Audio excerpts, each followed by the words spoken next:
I'm Deborah Wynne Smith, the President and CEO of the Council on Competitiveness, and it's my great honor to welcome you all tonight to the 2022 National Competitiveness Forum here in Washington. I want to welcome all of our distinguished guests, leaders from the Biden administration, Congress, the diplomatic corps, members of the Council, and our fellows.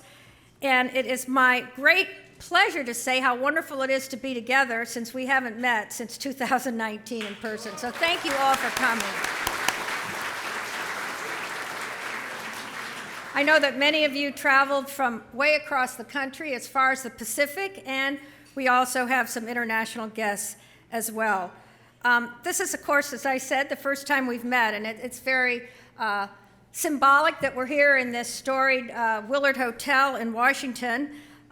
It is an icon of our history, and I thought I'd just share a few little tidbits of history about the Willard because it really resonates with the presence and memory of historic American leaders and legends. 6 sitting presidents have lived in the Willard. Alarmed by assassination threats, the legendary detective Alan Pinkerton snuck a disguised Abraham Lincoln into the hotel for safety a few days prior to his March 1861 inauguration.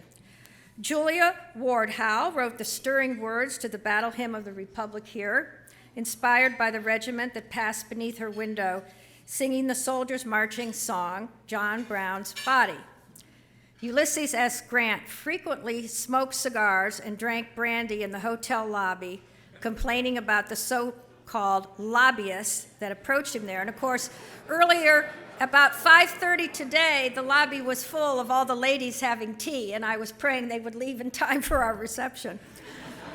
But every evening during his stays here, Mark Twain would don his white suit and make his way conspicuously to the dining room through what was called the Peacock Alley in those days, and parading around and hoping to be recognized, pretending, he was on the 19th century version of the red carpet.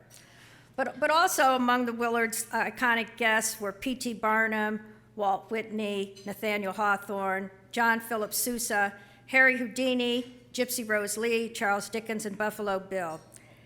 And most symbolically and most importantly, in 1963, Dr. Martin Luther King put the finishing touches on his famous I Have a Dream speech here in the Willard Hotel. So it is my pleasure now to invite Mr. Brian Moynihan, the chair of the council and CEO and chair of the Bank of America, for his remarks. Brian, on behalf of the entire council community, we thank you for your leadership in enhancing the mission of the council and for your commitment and actions to build a prosperous America and enhance the well-being of all our citizens.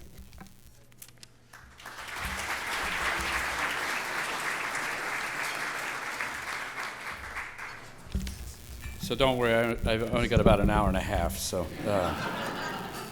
thank you, Deborah, and it's wonderful to see all of you here, and good evening to all of you, and thank you for joining us tonight.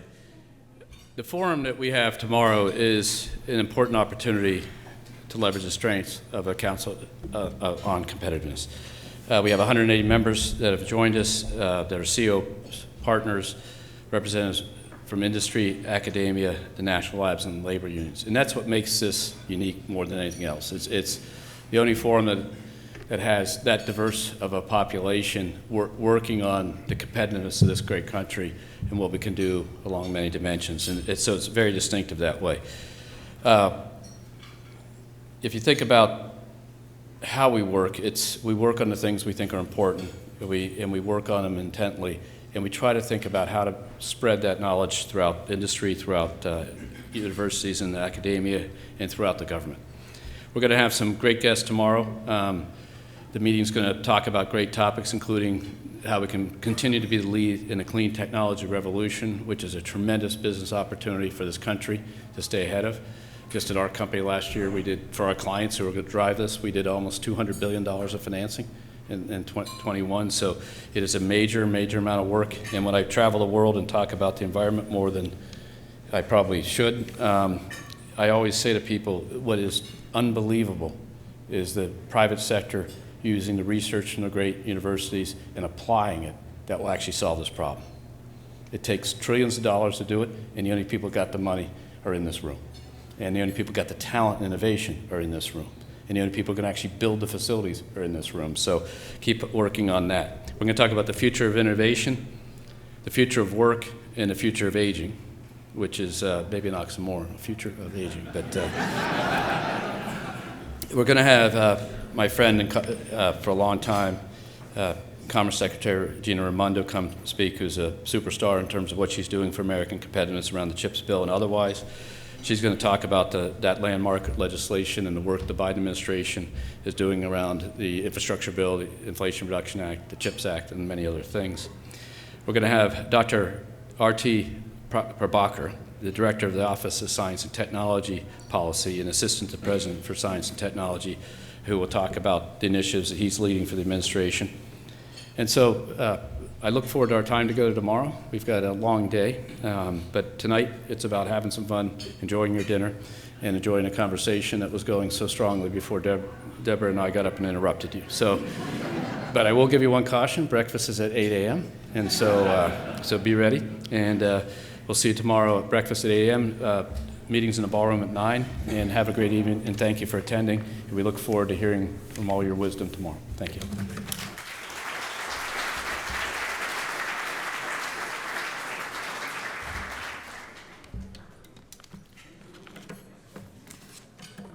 Thank you, Brian. And I'm not going to be too long either, but I do have some formal thank yous to convey to our members and partners that have made the work of the Council of Competitiveness so successful over the last year. And first of all, I want to thank our sponsors, who without their support, we wouldn't be able to have this dinner and forum. And I want to acknowledge and thank our two premier sponsors, Bank of America and PepsiCo, Deloitte, our founding sponsor, our two chair sponsors, Ancora and Snap-on, and our president sponsors, Arizona State University, Hess Corporation, H-Evolution Foundation, University of Minnesota, and our benefactors, Gallup and HNTB, and our patrons, University of Georgia and Marquette. So thank you all for your sponsorship and being with here tonight.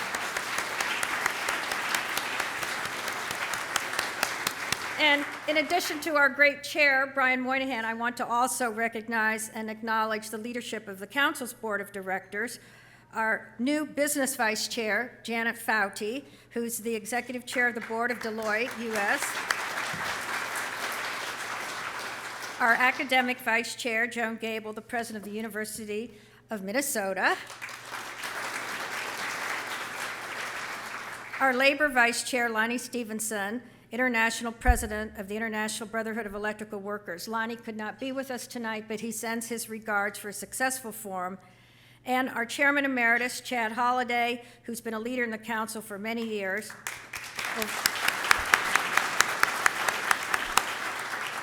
And I want to thank all of you for your brilliant leadership in steering the council and our vital agenda to strengthening competitiveness. I would also like to recognize and thank our most recent chair of the council, Mahmood Khan, now the CEO of H-Evolution, for his service to the council and the exciting new venture that he's leading that we'll hear about tomorrow. As Brian mentioned, the work of the council is through our policy agenda that involves all of you. And we've been very, very diligent and working hard over the last 2 years during COVID to advance the work of our National Commission on Innovation and Competitiveness Frontiers.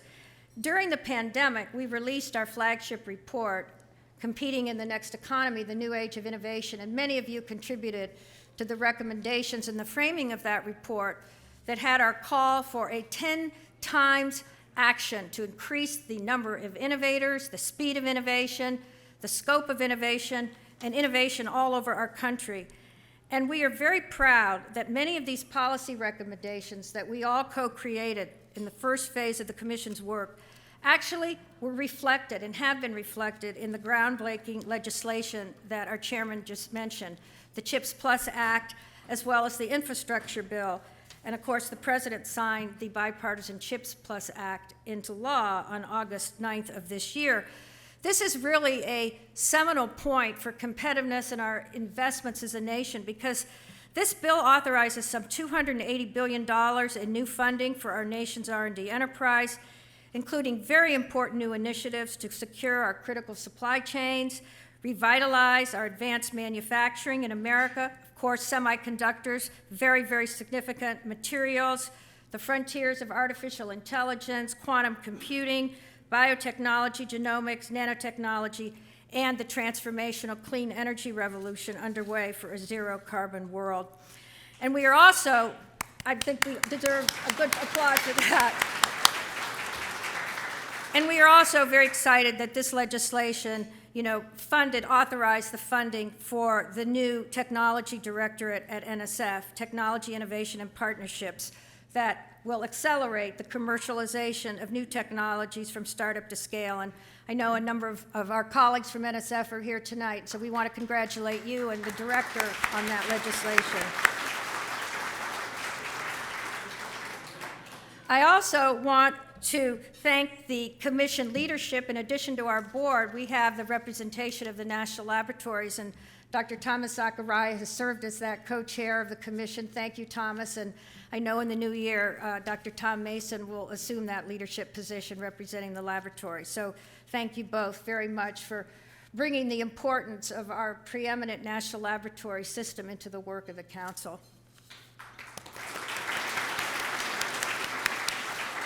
When we met last July for our commission meeting, we had the opportunity to be at the new fantastic headquarters of Gallup, hosted by Jim Clifton. And Jim, I want to thank you for your leadership in bringing us to the Gallup headquarters for our meeting, where we really endorsed the next phase of our commission work under 4 strategic pillars: accelerating the development and deployment of disruptive technologies, harnessing the clean energy technology revolution and sustainability writ large, expanding place-based innovation capacity and capabilities across the nation, and building the workforce of tomorrow.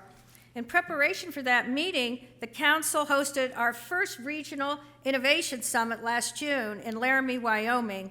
It was the first of regional innovation summits we will be having across the country to understand the unique challenges and opportunities to really knit together America's diverse talent, resources, and infrastructure to capitalize on our strengths and partner for overall success. And I want to thank Commissioners Ed Seidel, the president of the University of Wyoming, for hosting the Mountain West Summit in partnership with Greg Hill, the CEO of Hess Energy, and I know Greg is here. Greg, thank you. And John Wagner, the director of Idaho National Lab. And while Ed and John couldn't be with us tonight, I'm very pleased to announce, Ed just gave me this information last night, that there's now going to be a new Mountain and Plains University Innovation Alliance that's just been formed. And I hope that our summit played a little bit of a role in catalyzing that new initiative. I'm also pleased to announce that the council's next Regional Innovation Summit will be hosted next March 27th to the 29th by National Commission member Gary May, the Chancellor of UC Davis. Thank you, Chancellor May, for agreeing to bring us all to your beautiful campus, and I hope everyone here will put that on their calendar. I want to make a few other points about council initiatives and thank some of you who've played such a role. One, of course, is our 15th year now of the Technology Leadership and Strategy Initiative, TLSI, as we call it, that brings together some 60 CTOs from industry, academia, and the national labs to address the policy drivers and priorities and investments to ensure our technological leadership at a time of profound change and profound global competition. Many of you are with us tonight in the TLSI community and participated in our monthly competitiveness watch during the hybrid virtual time. And I want to thank the leaderships of TLSI, Jamie Hinman, the CTO of Deere & Company. Jamie could not be with us tonight, but I want to thank his co-chairs, Steve Walker, the CTO and VP of Lockheed Martin, who is with us tonight. So Steve and Jamie and all the members of TLSI, thank you so much for your leadership and support. And also related to TLSI is our long-standing work to make the business case for U.S. leadership in high-performance computing. And we were the organization, that coined that powerful expression, to outcompute is to outcompete. And we continue our long-standing leadership in the Advanced Computing Roundtable, co-chaired by Patricia Falcone, the Deputy Director of Livermore, Tommy Gardner, the CTO of HP, Rick Arthur, at GE Digital, and Michael McQuaid, the former CTO of United Technologies at Carnegie Mellon.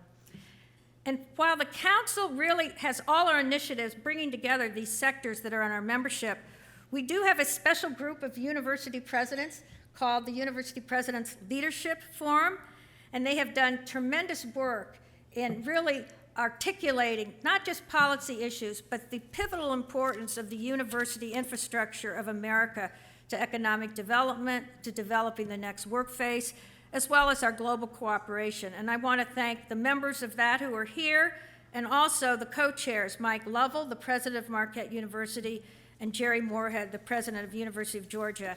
And again, we will be moving around the country this year to host those meetings. And finally, I want to mention on the global front, the council's had long-standing global engagements with partners around the world, and one of our recommendations in the Competing in the Next Economy report was the imperative for a new technology statecraft to underpin foreign policy and define a new era of strategic collaboration between the United States and like-minded global partners, democratic allies, and developing nations. And Secretary of State Blinken highlighted this imperative for a new technology diplomacy in one of his major addresses. The Council's sister organization, the Global Federation of Competitiveness Councils, founded in 2010, continues to be at the forefront of bringing together nations, competitive councils, universities, and companies to share best practices and to co-create competitiveness strategies for their respective nations, but also for us to work together for the global good. We identified in our Frame the Future initiative 5 strategic pillars for sustainable competitiveness: innovation, sustainability, resiliency, partnerships, and inclusivity. And we are deeply indebted to Chad Holliday, who served as chairman and champion of the GFCC since its inception in 2010. Thank you, Chad, from taking on this effort from modest beginnings now to having members from 22 countries and all 7 continents represented. We were just in Greece for the annual meeting, and I want to recognize our GFCC Executive Director, Roberto Alvarez, as well as members Gianna Sagazio, who's with us tonight, the Director of Innovation from the Confederation of Industry in Brazil, and Kazuyoshi Shimada, who's the Director of the Japan Science and Technology Agency, as well as the Australian Minister Counselor and Counselor from Qatar.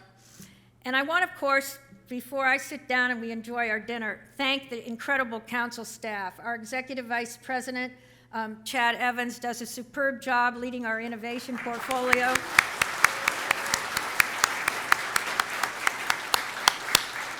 And Bill Bates, our senior advisor, does a wonderful job leading our university forum, as well as our computing roundtable. I want to thank Marcy Jones, our membership director, and Yasmin Hilbert, our strategic policy analyst, for all their work, and also the great team from Subject Matter, our communications partner that are with us tonight. So with that, I hope we all enjoy our dinner, and before we have desserts, I will be back and invite the board to come up because we have 3 very special awards we are giving tonight: the Council on Competitiveness National Innovation Award to 3 outstanding leaders. So enjoy your dinner. Thank you. And I want to invite the members of the board and the council to come up with me because we are going to present 3 awards to outstanding leaders who have made a tremendous difference to American competitiveness and innovation.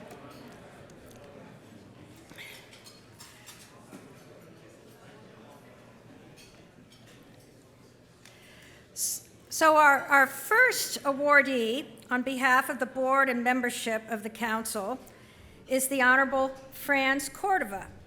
Franz has been a distinguished leader in science, engineering, and education for more than 3 decades, including serving at the highest levels of our government in 5 presidential administrations. She was appointed by President Obama to serve as the 14th director of the National Science Foundation, leading the agency from 2014 to 2020. Under her leadership, NSF grew by more than $1 billion, strengthened partnerships, launched a strategic framework defined by 10 big ideas, promising areas of research for investment. She initiated NSF's Convergence Accelerator to leverage external partnerships And she also launched a new effort to broaden STEM participation from underrepresented groups, which expanded to 7 other government agencies. Franz was the youngest person and the first woman to serve as NASA's chief scientist. I think that's when I first met you, Franz, when you were at NASA. And in her work at NASA, she fused the mission of the agency, including the International Space Station, and with the scientific goals of the community, she was awarded NASA's highest honor for her work, the Distinguished Service Medal.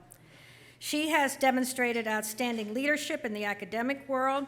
She is the president emerita of Purdue University, where she led the university to record levels of research funding, reputational rankings, and student retention and graduation rates.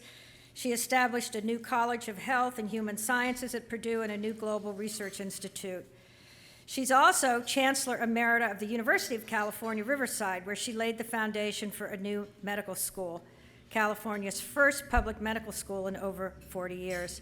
She served in many positions of leadership and trust at Penn State, Los Alamos National Laboratory. She was the head of the Regents of the Smithsonian, Mayo Clinic, and California Institute of Technology. And since leaving NSF, she has served as the president of the Science Philanthropy Alliance. And I have to say that the council was very honored to work with you, Franz, during your leadership for our Exploring Innovation Frontiers initiative, which really paved the way for our National Commission on Innovation and Competitiveness Frontiers. The nation owes you a debt of gratitude for your major contribution to U.S. leadership in space, science, and technology.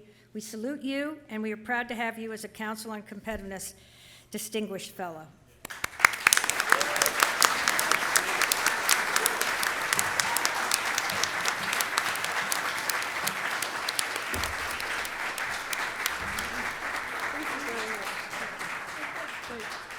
Well, thank you very much. I'm honored to receive this from the Council of Competitiveness, and I've known Deborah for a very long time, and a lot of you, and it's just great to see you again, and it's great to see all the work and the accomplishments that you've done. Now, Deborah gave us just a little history of this hotel, and so I just have to add just one little piece to it. The last time I was in this hotel, I met Prime Minister Modi. He was upstairs. It was very hard to get to him because they had so many levels of security. So you went to one floor, and then they took you to a long corridor, and then you went up a stairway into another level, and so forth. But so we had no idea where we were by the time we met with him. And the occasion was, there's another part of my background, which is that I am an astrophysicist. And the country of India wanted to make an agreement with the National Science Foundation to have another node for the Laser Interferometer Gravitational Wave Observatory, LIGO, which had made discoveries of colliding black holes in our universe. And so it was just a real pleasure and honor to be here and to meet the Prime Minister and to sign that agreement with a country that is so important in its relationship with the United States. So that's all in the spirit of the Council on Competitiveness, which is all about partnerships. And I thank you very much for giving me this very surprising honor. I'm really overwhelmed. Thank you very much. Thank you, Deborah.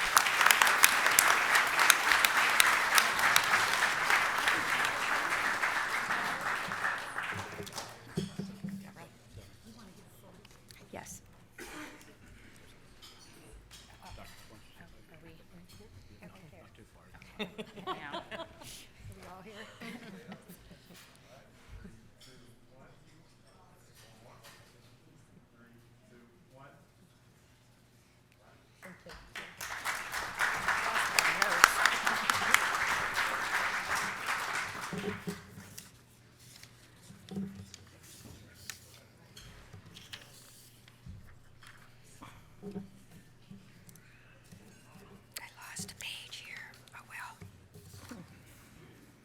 Just give me a second here.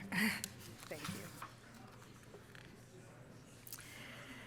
Now, it is my pleasure to, on behalf of the Council and our community, to recognize Dr. Thomas Zachariah for his leadership at Oak Ridge National Laboratory, one of the nation's greatest scientific and technological assets. Thomas is an Oak Ridge lifer having started there as a postdoc researcher in 1987 and rising over the years to be director of this nation's largest science and engineering laboratory. He is retiring after a stellar 35-year career. As director, he has overseen the operation of a high-power proton accelerator and a nuclear reactor, the execution of classified activities, a complex array of research facilities. He has nearly 6,000 staff and a $2.5 billion budget. And under Thomas's leadership, Oak Ridge has accomplished many milestones. For example, the continued development of a series of world-leading supercomputers. The latest Frontier broke the exascale barrier with a speed in excess of a quintillion calculations per second and premiered at #1 on the World Top 500 list in May.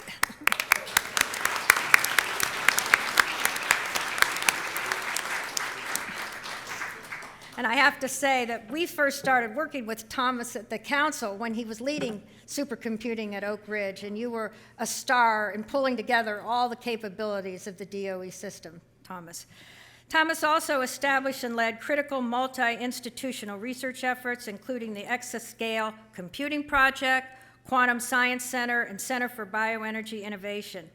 He partnered with the University of Tennessee to establish the UT Oak Ridge Innovation Institute to help develop the industries and workforce of the future. And he led contributions to the International ITER project and launched the Material Plasma Exposure Experiment to support development of fusion energy. Invested in isotope research and production capabilities, including the Stable Isotope Production Facility and Stable Isotope Production and Research Center. He focused attention on the application of science to national security challenges with the creation of a new National Security Sciences Directorate. Over Thomas's career at Oak Ridge, he led lab groups, institutes, and facilities in materials modeling and simulation, computer and computational science and mathematics, and high-performance computing. And before being named director, he served as the deputy for science and technology, overseeing all of the laboratory's R&D programs. Thomas's connections to the council are many, as I've said. He's been a long-standing contributor and lab partner, participating in our Technology Leadership Strategy Initiative, on our National Commission, and also a great partner during the Council's Energy and Manufacturing Competitiveness Partnership with the Department of Energy in the Bush and Obama administrations. Over the years, under Thomas's leadership and that of his team at Oak Ridge, the Council has also hosted many events at Oak Ridge, especially a series of our U.S.-Brazil Innovation Labs, and we thank you for that as well.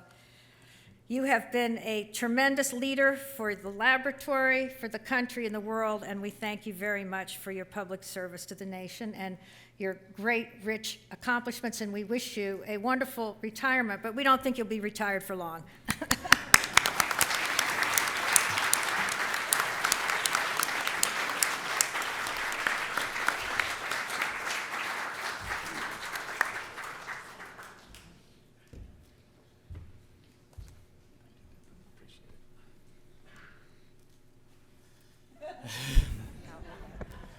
Well, thank you, Deborah. I truly, truly am humbled, and thank you for this recognition. My collaboration with Deborah goes almost 20 years, and it actually followed me to Qatar when I was there for 3 years, and where we partnered on the Global Federation. And I just want to tell you a quick story about actually a close friend of many of us from Tennessee. He's the executive vice president of University of Tennessee. He used to tell a story about who you're running with.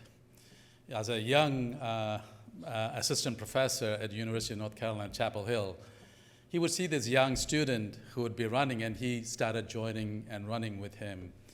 Until one day, somebody asked him, "Do you know who you're running with?" And he said, "I don't know, he's just a graduate student."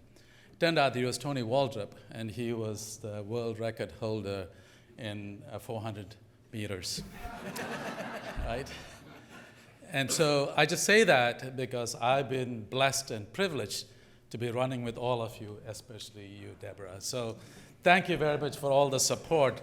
And I would just say that without all of your support, I certainly wouldn't have had the career that I've had.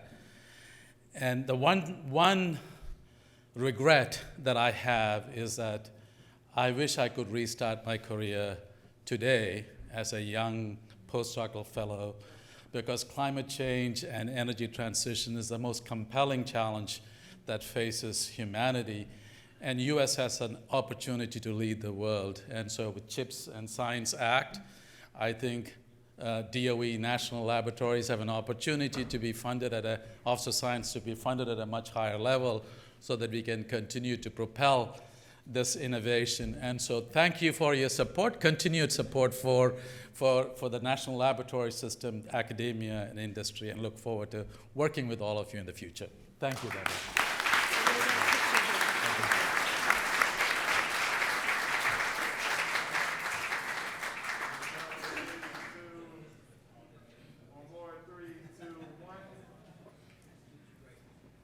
Thank you. Thank you. Thank you. Thank you.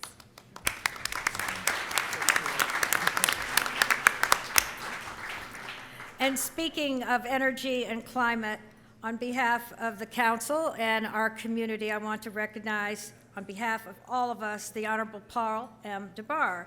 Paul is one of the nation's great leaders in energy. He served as the 4th Undersecretary of Energy for Science, the department's principal advisor on fundamental energy research, energy technology, and science. He oversaw a $15 billion budget, a workforce of more than 60,000, and one of the federal government's largest research portfolios across nuclear and high-energy particle physics, basic energy science, advanced computing, fusion, biological, environmental research.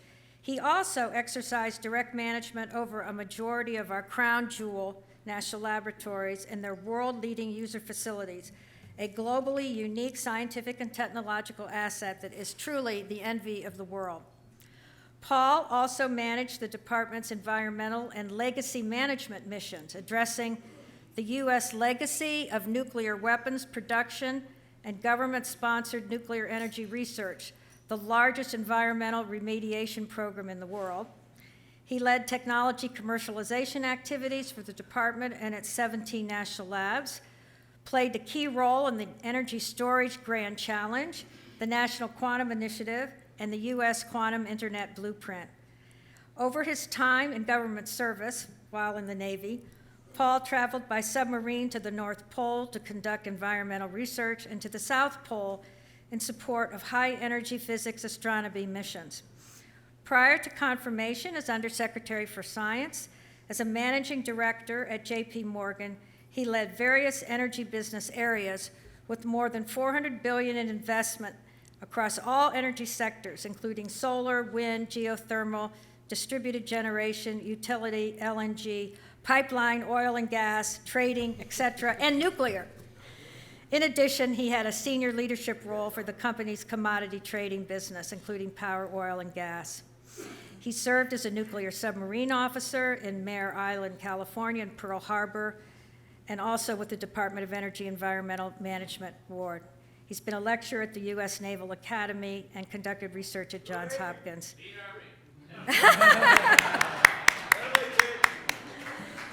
Paul has continued his career now as CEO of Bohr Quantum Technology, which has developed and built the world's first commercial-ready quantum networking system. Paul, you've played a pivotal role in advancing energy science and our nation's energy security, laying the foundation for U.S. leadership in the quantum age, and we salute your contributions to the government and private sector, and we're very honored you're a distinguished fellow of the Council on Competitiveness.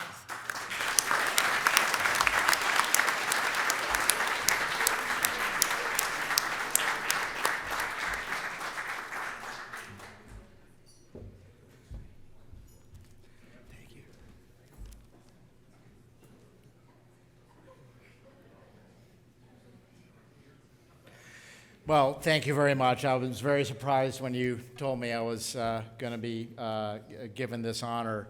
I enjoyed collaborating with you and the Council on Competitiveness during my time as Undersecretary. I remember very fondly testifying before the Senate Energy Committee, where the two of us were together, and you were just running through a long list of great ideas, and I kept on going like, that's a great idea too. And my favorite one was rate-basing venture capital investments for regulated utilities. So that was my favorite after of a number of things. I was lucky to be undersecretary at a time when the sequester was lifted, and there was an opportunity for funds, and the Council on Competitiveness laying the foundation for investing in the future had been well thought of in Congress at that time. And between that and many lab directors who are here tonight and who are not here, who had prepared for where investments were needed for this country, combined with getting the political support that the Council on Competitiveness had made, allowed for very large budget increases. I used to joke with the lab directors, I was just Mr. Yes. And we got a lot of things moving forward. And then the last thing I would say is it's a great honor to be included tonight with two friends of mine, both at DOE and at NSF.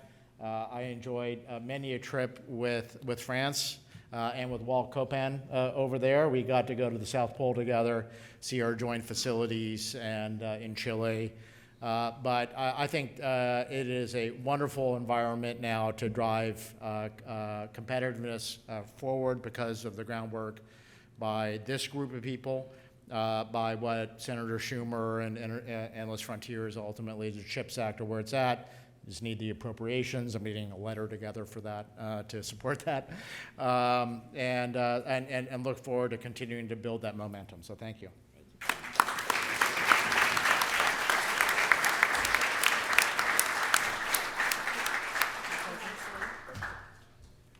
Well, thank you, all of you, for joining us, and thank you to our awardees and for being partners across long periods of time. There'll be dessert served, and as I said, tomorrow we'll start at 8 o'clock with breakfast, 9 o'clock with 8 with breakfast, 9 o'clock with the sessions. So don't be late, and thank you, and enjoy the rest of your evening.